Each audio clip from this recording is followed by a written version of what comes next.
ராதே ராதே. நம்ம சத்குருநாதருடைய பரம கிருப்பையினால ஸ்ரீமத் பாகவத மகாபுராணம் கற்றுன்னு வரோம். இப்பொழுது 5வது ஸ்கந்தத்தில் 21வது அத்தியாயம் கற்றுன்னு இருக்கோம். 21வது அத்தியாயத்தில் சூரிய பகவானுடைய ஒரு கத்தியை பற்றி சொல்லிகிட்டே வரார் ஸ்ரீ சுகர். போன செஷனில் என்ன பார்த்தோம் அப்படின்னா, அந்த மானசோத்திரம் அப்படிங்கிற அந்த மலைக்கு மேலே சூரியனோட ரதமானது எப்படி சுற்றி சுற்றி ராத்திரியும் பகலுமா அப்படி சுற்றி வருது அப்படிங்கிறத பார்த்தோம். அதற்கு மேலே இந்த அத்தியாயத்தில் மேலும் சில விஷயங்களை சொல்கிறார். சூரியனோட ரதம் இருக்கு இல்லையா, அந்த ரதத்தினுடைய சக்கரம் எப்படிப்பட்டது அப்படின்னா சம்பத்சராத்மகம் அப்படின்னு சொல்கிறார். அதாவது சூரியனுடைய ரதத்தினுடைய சக்கரம் அப்படிங்கிறது ஒரு வருஷத்தை குறிக்கக்கூடியதாக இருக்காம். எப்படி இருக்குது அப்படின்னா, அதில் 12 ஆரங்கள் இருக்குது அப்படிங்கிற. அந்த 12 ஆரங்கள் எதை குறிக்கிறதுனா 12 மாதங்களை, ஒரு வருஷத்தில் இருக்கக்கூடிய 12 மாதங்களை குறிக்கிறது. அதோடைய விளிம்பு எப்படி இருக்குது அப்படின்னா 6 பாகங்கள் கொண்டதாக இருக்காம். அந்த 6 பாகம் எதை குறிக்கிறதுனா 6 பருவங்களை குறிக்கிறது. இப்போ நம்ம சொல்கிறோம் இல்லையா, கோடை காலம், இப்போ மழை காலம் அப்படின்லாம் சொல்கிறோமே, அது மாதிரி அந்த 6 பருவங்களை குறிக்கிறது. அடுத்ததாக அதில் ஒரு மையம் இருக்காம் அந்த சக்கரத்தில். அந்த மையத்துலேருந்து 3 பாகங்களாக அந்த சக்கரமானது சேர்க்கப்பட்டிருக்கு அப்படிங்கிற. அப்போது அந்த 3 பகுதிகள் எதை குறிக்கிறது அப்படின்னா, ஒரு வருஷத்தில் 12 மாதங்கள் அப்படின்னா அதை 4 மாதமாக பிரித்தோம் அப்படின்னா 3 பாகங்கள் வரும். அது சாத்துர்மாசியம்லாம் கூட நம்ம கொண்டாடுறோமே, அது மாதிரி அந்த 4 மாதங்களாக பிரித்தா 3 பாகங்கள் வருமே, அதுதான் அந்த 3 பகுதிகள் அப்படிங்கிற. அடுத்ததாக அந்த சக்கரத்தில் ஒரு அச்சு இருக்காம். அந்த அச்சு எதோட கோக்கப்பட்டிருக்கு அப்படின்னா, அந்த அச்சினுடைய ஒரு முனை அப்படிங்கிறது மேரு மலை மேலே இருக்காம். அடுத்ததாக இன்னொரு முனை எங்கே இருக்குது அப்படின்னா இந்த மானசோத்திர மலை மேலே இருக்காம். அதுலேயும் மலை மேலே அப்படியே தொட்டுண்டு இல்லையா, ஆகாசத்தில் இருக்காம். அந்த மேருமலையோடைய உயரம் எத்தகைய அளவு இருக்கோ அதே அளவு இங்கே ஆகாசத்தில் அந்த இன்னொரு நுனியானது இருக்குது அப்படின்னு சொல்கிறார். இந்த மாதிரி கோர்க்கப்பட்ட ஒரு ரதத்தில் சூரிய பகவான் ஆனவர் என்ன பண்ணுறார் அப்படின்னா, இந்த மேருமலையை இந்த மானசோத்திர மலைக்கு மேலே நின்று இப்படி சுற்றி சுற்றி சுற்றி வந்துட்டுருக்கார். அது எப்படி இருக்குது பார்க்குறதுக்கு அப்படின்னு சுகர் சொல்கிறார். தைல யந்திர சக்கரவத்து. அந்த காலத்தில் நம்ம எண்ணெய் செக்கு அப்படின்னு ஒன்று பார்த்துருப்போம். அது எப்படி இருக்கும் அப்படின்னா, இந்த மாதிரி தான் அதை சுற்றி சுற்றி வரும். அந்த தானியங்களை போட்டோம் அப்படின்னா அது வழியாக எண்ணெய் வருமே, அந்த மாதிரி ஒரு எண்ணெய் செக்கு மாதிரி சுற்றி சுற்றி வராராம் சூரிய பகவான். அடுத்ததாக இதுக்கு ஒரு அச்சு தான் அப்படின்னு இல்லை, இன்னொரு அச்சும் இருக்குது அப்படிங்கிற. இந்த 2வது அச்சு கொஞ்சம் சின்னதாக இருக்காம். எவ்வளவு நீளம் இருக்குது அப்படின்னா, போன முதல் அச்சு ஒன்று சொன்னோமே, அதனுடைய 1/4 பாகம் தான் இதோடைய நீளம். முதல்ல சொன்ன அச்சினுடைய நீளம் எவ்வளவு யோஜனைகள் அப்படின்னு சொல்கிறார். 1,57,50,000 யோஜனைகளாம். அதில் 1/4 பாகம் இந்த 2வது அச்சு 39,37,500 யோஜனைகள் இருக்குது அப்படிங்கிற.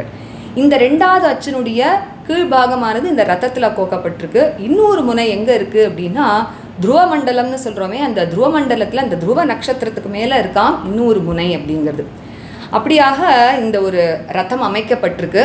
இந்த ரத்தத்தினுடைய உள் பாகம் இருக்கே, அதனுடைய நீளம் எவ்வளவு இருக்குது அப்படின்னா 36 லட்சம் யோஜனைகள். அகலம் எவ்வளவு இருக்குது அப்படின்னா 9 லட்சம் யோஜனைகள் அப்படின்னு சொல்கிறார்.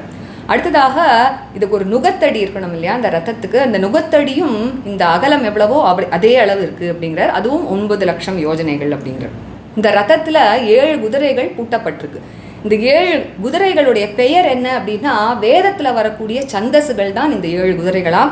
காயத்ரி, பங்கி, திருஷ்டுப், அனுஷ்டுப் அப்படின்னு வேதத்தில் வரக்கூடிய சந்தசுகள்லாம் இருக்கே, அதுவே தான் இந்த 7 குதிரைகள். யார் இதை பூட்டியிருக்கா இந்த ரத்தத்துக்கு அப்படின்னா, இந்த ரத்தத்தினுடைய சாரதியான அருணன் அப்படிங்கிறவர் தான் இந்த 7 குதிரைகளை பூட்டியிருக்காராம் இந்த ரத்தத்தில். அப்போ இந்த 7 குதிரைகள் பகவான் சூரியனை அப்படி வகிச்சுண்டு யாத்திரை பண்ணிகிட்டே இருக்கா அந்த 7 குதிரைகளும். அப்போ இந்த அருணன்கிற சாரதி இருக்காரே, அவர் எப்படி உட்காண்டிருக்கார் அப்படின்னா, பொதுவாக சாரதி தன்னுடைய முதுகை யார் அந்த ரத்தத்தில் உட்காண்டிருக்காளோ தன்னோட முதுகை அவருக்கு காமிச்சிட்டு இப்படி நேர் நோக்கி தானே உட்காண்டிருப்பா. ஆனால் இந்த விஷயத்தில் எப்படி இருக்குது அப்படின்னா, அருண பகவான் தன்னோட முதுகை சூரிய பகவானுக்கு காமிச்சா அது அவமரியாதை ஆகும் இல்லையா, அதனால சூரியனை நோக்கி இப்படி திரும்பி உட்காண்டு ரத்தத்தை ஓட்டுறாராம். அப்படிப்பட்ட ஒரு வித்தியாசமான சாரதியாக இருக்கார். அடுத்ததாக வாலக்கில்யர்கள் அப்படின்னு சொல்லக்கூடிய 60,000 ரிஷிகள், அவர்களை பற்றி சொல்கிறார். அவள் எப்படி இருப்பா அப்படின்னா, ரிஷயோ அங்குஷ்ட பர்வ மாத்ராஹா சஷ்டி சஹஸ்ராணி. இந்த 60,000 ரிஷிகளும் எவ்வளவு அளவு உயரம் இருப்பா அப்படின்னா, இந்த கட்டவரலுடைய பிரமாணம் தான் இருப்பாளாம். அவர்களுடைய கடமை என்ன அப்படின்னா, பகவான் சூரியனை எப்பொழுதும் புகழ் பாடிண்டே இருக்கணும். அதனால என்ன பண்ணுறாளாம், இவர்கள்லாம் சூரிய ரதத்துக்கு முன்னாடி அப்படியே சூரிய பகவானை பார்த்துட்டே அவருடைய புகழை பாடிண்டே வந்துட்டே இருக்காளாம். இது நிரந்தரமாக நடந்துட்டே இருக்கக்கூடியது அப்படின்னு சொல்கிறார். அதே போல் ரிஷிகள், கந்தர்வர்கள், அப்சரசுகள், நாகர்கள், யக்ஷர்கள், யாதுதானர்கள், தேவர்கள் அப்படின்னு 7 விதமான ஒரு குழு அப்படின்னு சொல்கிறார். இந்த 7 குழுலையும் 2 பேர் இருப்பாளாம், ஒரு இனத்தை சேர்ந்தவர்கள். இப்படி 14 பேர் ஆறுது இல்லையா. இந்த 7 குழுக்களும் என்ன பண்ணுறாளாம், விதவிதமான பெயர்கள் எடுத்துட்டு அவர்கள் சூரிய பகவானை பலவிதமாக உபாசனை பண்ணுறா அப்படின்னு சொல்கிறார். ஒரு மாதமும் இந்த ஒரு குழுவானது மாறிண்டே இருக்குமா. இந்த 14 பேரும் மாறிண்டே இருப்பாளாம். அவர்களுடைய பேரும் மாறும். அவர்கள் சூரிய பகவானுக்கு பண்ணுறக்கூடிய அந்த கைங்கரியத்தை பண்ணிகிட்டே இருப்பாளாம் ஒரு வருஷமும் அப்படின்னு சொல்கிறார். அடுத்ததாக இந்த மானசோத்தர மலையை சுற்றி சூரிய பகவான் இப்படி சுற்றி வந்துட்டே இருக்கார். அப்படிங்கிற பட்சத்தில் சூரிய ரதத்தினுடைய ஒரு வேகம், அதாவது ஸ்பீட் என்ன அப்படின்னு சொல்லணும் இல்லையா, அதையும் ஸ்ரீ சுகர் இங்கே அழகாக சொல்கிறார். இந்த மானசோத்தர மலையனுடைய சுத்தளவு என்ன அப்படின்னா 9,51,00,000 யோஜனைகள். இது கடைசி தீபமான அந்த புஷ்கர தீபத்தில் நடுவில் இருக்குது அப்படிங்கிறத பார்த்துருக்கோம். இந்த ஒரு டிஸ்டன்ஸ் இருக்கு இல்லையா, இதில் சூரிய பகவான் என்ன பண்ணுறாராம், 2002 யோஜனைகளை ஒரு க்ஷணத்தில் ஒரு மொமெண்ட்டில் கடக்கிறாராம். அதுதான் அந்த சூரிய பகவான் ரத்தத்தினுடைய ஒரு வேகம் அப்படிங்கிறத பாகவதன் நம்மளுக்கு எடுத்து சொல்கிறது. இதோட இந்த 21வது அத்தியாயம் பூர்த்தி ஆகுது. இன்னைக்கு நம்ம 13வது கத்தியத்திலேருந்து இந்த அத்தியாயம் முடிகிற வரைக்கும் கற்றுக்கலாம். ராதே ராதே. गोपिका जीवनस्मरणं गोविन्द गोविन्द। सद्गुरुनाथ महाराज की जय। कलये सुन्दराकारं सदैकप्रियदर्शनम् अज्ञाननाशकं देवं सद्गुरुं मुरलीधरम् मुरलीमण्डितकरकमलं मुनिजनमोहनं व्यत्यस्तपादं वनमालाधारिणं प्रेमभक्तमण्डलनित्यकीर्तितं श्रीप्रेमिकवरदम् आश्रयेऽहम्। जन्माद्यस्य यतोऽन्वयादितरतश्चार्थेष्वभिज्ञस्वराट् तेने ब्रह्महृदायादिकवये मुह्यन्ति यत्सूरयः। तेजो वारिमृदां यथा विनिमयो यत्र त्रिसर्गो मृषा धाम्ना स्वेन सदा निरस्तकुहकम् सत्यं परं धीमहि। धर्मः प्रोज्झितकैतवोऽत्र परमो निर्मत्सराणां सतां वेद्यं वास्तवमत्र वस्तु शिवदं तापत्रयोन्मूलनं। श्रीमद्भागवते महामुनिकृते किं वा परैरीश्वरः सद्यो हृद्यवरुध्यतेऽत्र कृतिभिः शुश्रूषुभिस्तत्क्षणात् निगमकल्पतरोर्गलितं फलं शुकमुखादमृतद्रवसंयुतं पिबत भागवतं रसमालयं मुहुरहो रसिका भुवि भावुकाः यं प्रव्रजन्तमनुपेतमपेतकृत्यं द्वैपायनो विरहकातराजुहाव पुत्रेति तन्मयतया तरवोऽभिनेदुः तं सर्वभूतहृदयं मुनिमानतोऽस्मि। यस्वानुभावमखिल श्रुतिसारमेकम् अध्यात्मदीपम् अतितितीर्षतां तमोऽन्धं संसारिणां करुणयाः पुराणगुह्यं तं व्याससूनुमुपयामि गुरुं मुनीनां। नारायणं नमस्कृत्य नरं चैव नरोत्तमं देवीं सरस्वतीं व्यासं ततो जयमुदीरयेत्। कृष्णाय वासुदेवाय देवकीनन्दनाय च नन्दगोपकुमाराय गोविन्दाय नमो नमः। कृष्णाय वासुदेवाय हरये परमात्मने प्रणतक्लेशनाशाय गोविन्दाय नमो नमः नाम संकीर्तनं यस्य सर्वपापप्रणाशनं प्रणामो दुःखशमनः तं नमामि हरिं परम्। गोपिका जीवनस्मरणं गोविन्द गोविन्द सद्गुरुनाथ महाराज की जय। यस्यैकं चक्रं द्वादशारं यस्यैकं चक्रं द्वादशारं यस्यैकं चक्रं द्वादशारं षण्णेमितृणाभि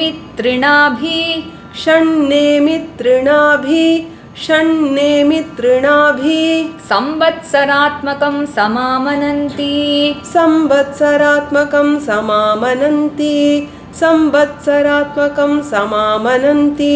तस्याक्षो मेरोर्मूर्धनि कृतो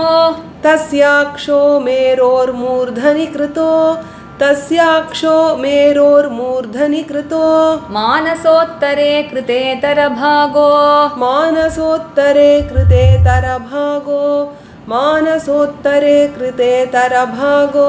यत्र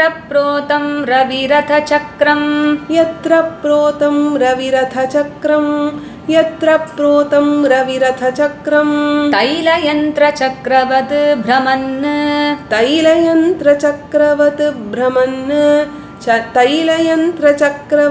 भ्रमन् मानसोत्तरगिरौ परिभ्रमति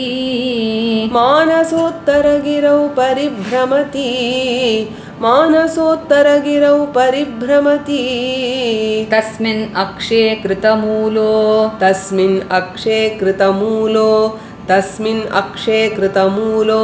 द्वितीयोऽक्षः तुर्यमानेन संमितः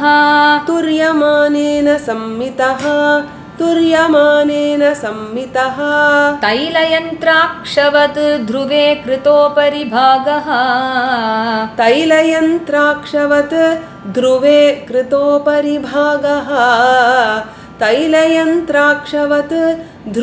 कृतोपरि भागः रथनीडस्तु षट्त्रिंशल्लक्षयोजनायतः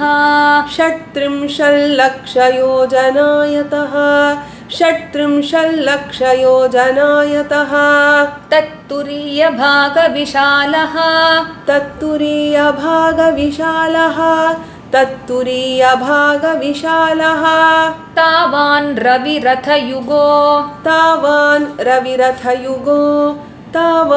रविरथयुगो यत्र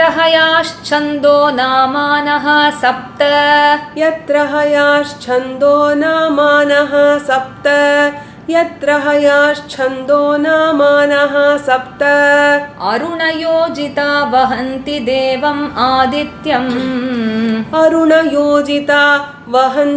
देवमादित्यम्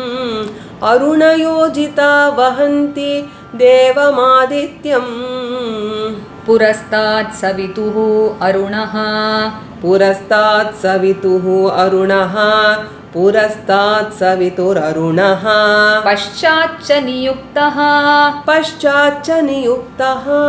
पश्चाच्च नियुक्तः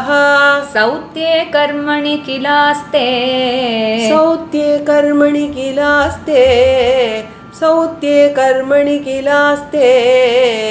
तथा वालकिल्या ऋषयो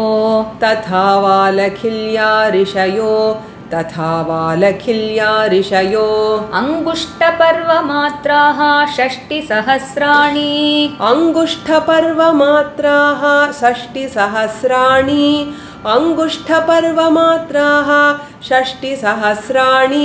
पुरतः सूर्यं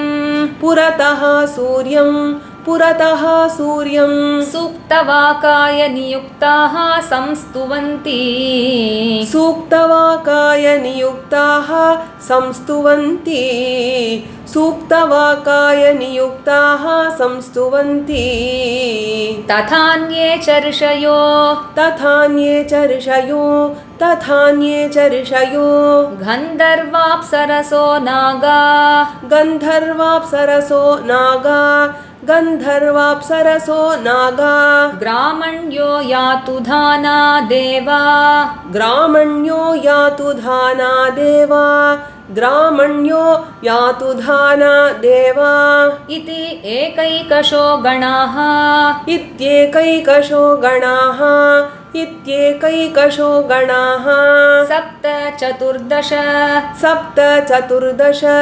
सप्त चतुर्दश मासि मासि भगवन्तं सूर्यं मासि मासि भगवन्तं सूर्यं मासि मासि भगवन्तं सूर्यम् आत्मानं नानानामानम् आत्मानं नानानामानम् आत्मानं नानानामानं पृथङ् नानानामानः पृथङ् नानानामानः पृथङ् नानानामानः पृथक् कर्मभिः द्वन्द्वश उपासते पृथक् कर्मभिर्द्वन्द्वश उपासते पृथक् कर्मभिर्द्वन्द्वश उपासते लक्षोत्तरं सार्धनवकोटियोजनपरिमण्डलम् लक्षोत्तरं सार्धनवकोटियोजनपरिमण्डलं लक्षोत्तरं सार्धनवकोटियोजनपरिमण्डलम् भूवलयस्य क्षणेन सगव्योत्युत्तरं द्विसहस्रयोजनानि स भुङ्क्ते क्षणेन सगव्योत्युत्तरं द्विसहस्रयोजनानि स भुङ्क्ते क्षणेन सगव्योत्युत्तरं द्विसहस्रयोजनानि स भुङ्क्ते यस्यैकं चक्रं द्वादशारं षण्णेमि तृणाभि संवत्सरात्मकं समामनन्ति तस्याक्षो मेरोर्मूर्धनि कृतो मानसोत्तरे कृतेतरभागो यत्र प्रोतं रविरथचक्रं तैलयन्त्रचक्रवत् भ्रमन् मानसोत्तरगिरौ परिभ्रमति तस्मिन् अक्षे कृतमूलो द्वितीयोक्षः तुर्यमानेन संवितः तैलयन्त्राक्षवत् ध्रुवे कृतो परिभागः रथनीडस्तु 36 योजनायतः तत्तुरीयभागविशालः तावान् रविरथयुगो यत्र हयाश्छन्दो नामानः 7 अरुणयोजिता वहन्ति देवम् आदित्यम् पुरस्तात् सवितुररुणः पश्चाच्च नियुक्तः सौत्ये कर्मणि किलास्ते तथा बालकिल्या ऋषयो अङ्गुष्ठपर्वमात्राः 60 पुरतः सूर्यं सूक्तवाकाय नियुक्ताः संस्तुवन्ति तथान्ये च ऋषयो गन्धर्वाप्सरसो नागा ग्रामण्यो यातु धाना देवा इति एकैकशो गणाः 7 मासि मासि भगवन्तं सूर्यम् आत्मानं नानानामानं पृथङ् नानानामानः पृथक् कर्मभिः द्वन्द्वश उपासते लक्षोत्तरं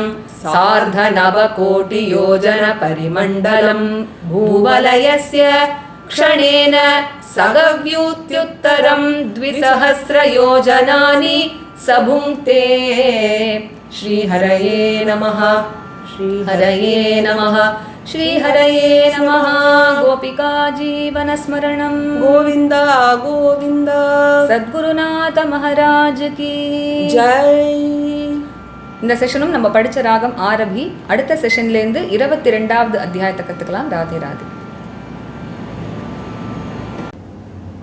Radhe Radhe by the grace of our Guru Maharaj We are learning Srimad Bhagavata Mahapurana, and now we are learning the 21st chapter in the 5th skanda.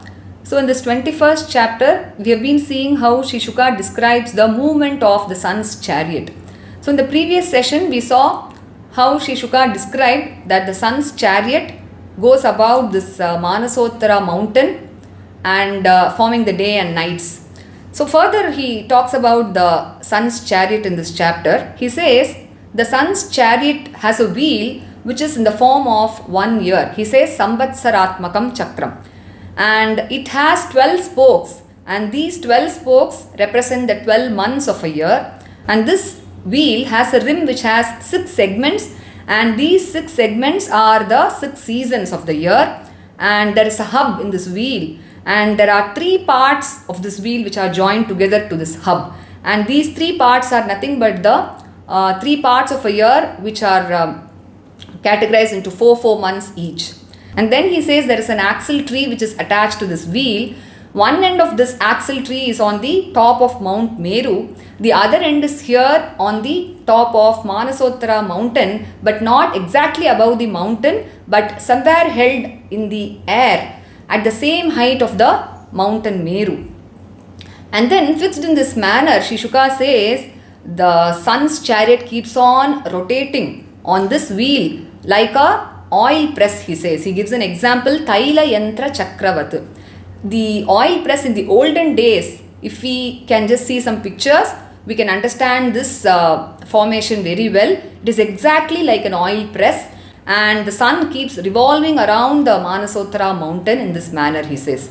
And besides this one axle, there is also another axle tree, he says, which is just 1/4 of the length of the first one. The first one is 1,57 lakhs and 50 yojanas in length, and the second axle tree, which is 1/4 of its length, is 39 lakhs 37,500 yojanas in length. He says the lower end of the second axle tree is connected to the first axle inside the hub of this wheel, whereas the other end of the second axle tree is located on the Dhruva Nakshatra. He says Dhruvopari Kritetara Bhago. It is connected with an aerial cord, he says. And so this is exactly in correspondence to the formation of an oil press, if we can see the pictures. And then he says the interior of the chariot is 36 lakhs yojanas long, and the breadth of this chariot is 9 lakh yojanas. And so the yoke of the chariot also corresponds to this breadth of the chariot, which is also 9 lakh yojanas. And then he says there are 7 horses which bear the sun god. And these 7 horses are the representation of the 7 Vedic meters, Gayatri, Pankti, Trishtup, Anushtup and so on. And these 7 horses are being joined to this chariot by the charioteer who is known as Aruna. And so this charioteer Aruna is a little bit different than the other charioteers. Usually a charioteer is seated with his back facing the person inside the chariot. But here, in order to avoid disrespect to sun god by not showing his back, what Aruna does is he sits facing the sun god and he drives the chariot. And being entrusted with the duty of always praising the glories of sun god, there are 60,000 sages called Valakilyas who are just of the size of this 4 part of this thumb. Shri Shuka says Rishayo Angushta Parva Matraha Shashti Sahasrani. They are forever in front of the sun god, always keep glorifying him permanently. And also there are also 7 groups of other heavenly people who also praise the glories of sun god. They are the Rishis, the Gandharvas, Apsarasas, Nagas, Yakshas, Yatudanas and Devas.